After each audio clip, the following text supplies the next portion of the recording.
வணக்கம் மக்களே, இந்த ஒரு பதிவில் நம்ம என்ன பார்க்க போறோம்னா, நம்ம வீட்டு மாடி தோட்டத்தில் பூக்கள்லாம் நல்லா கொத்து கொத்தா பூக்கிறதுக்காக தான் நம்ம உரம் தயாரிக்க போகிறோம். அதில் ஒரு மெத்தட் தாங்க இப்போ நம்ம பார்க்க போகிறோம். ரொம்ப சிம்பிள் தாங்க. நம்ம அன்றாடம் சாப்பிடக்கூடிய வாழைப்பழம் இருக்குது பார்த்தீங்களா, அதோட தோற்களை வச்சு தாங்க நம்ம உரம் தயாரிக்க போகிறோம். நம்மக்கிட்ட இந்த மாதிரி கொஞ்சம் தாராளமாக இருக்கக்கூடிய ஒரு பாக்ஸோ இல்லாட்டி ஏதாவது ஒரு கிண்ணம் போல் இருந்துச்சு அப்படின்னா, நம்ம இந்த தோல்கள் எல்லாமே அதில் கட் பண்ணி வச்சுக்கலாங்க.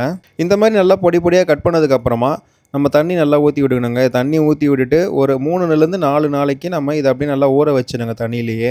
எதுக்காக அப்படின்னா, நமக்கு நல்ல நல்ல பாக்டீரியாலாம் உருவாகணுங்க. நம்ம செடிக்கு வந்து நல்ல ஒரு உரமாக மாறணுன்றதுக்காக தான் நம்ம ஒரு 3 நாளைக்கு இது நல்லா தண்ணியில் ஊற வைக்கிறோம். பாருங்கள், நமக்கு ஒரு 3 நாள் கழித்து நம்மளுக்கு எந்த அளவுக்கு சூப்பராக ஊறி வந்திருக்குன்னு சொல்லிட்டு, இப்போ இந்த தோட்கள் எல்லாமே நம்ம ஃபில்டர் பண்ணி எடுத்துக்கலாங்க. இந்த தோட்களையும் நம்ம யூஸ் தாங்க பண்ண போகிறோம். இதை வந்து நம்ம தனியாக ஒரு மண்பானத்தில் போட்டு வச்சுக்க போகிறோம். இந்த தோலை இப்போ இந்த மண்ணில் போட்டு நம்ம மூடி வச்சிடலாங்க. நல்லா மக்கி வந்துடும்.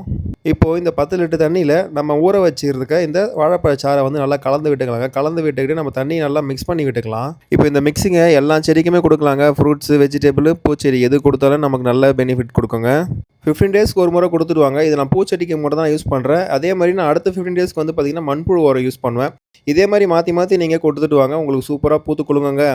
இந்த வீடியோ பிடிச்சிருந்து அப்படின்னா நம்ம வீடியோக்கு லைக் பண்ணுங்கள், ஷேர் பண்ணுங்கள், கமெண்ட் பண்ணுங்கள். மறக்காமல் 7 ஓம் கார்டனுக்கு சப்ஸ்கிரைப் பண்ணுங்கள். தேங்க்ஸ் ஃபார் வாட்சிங்.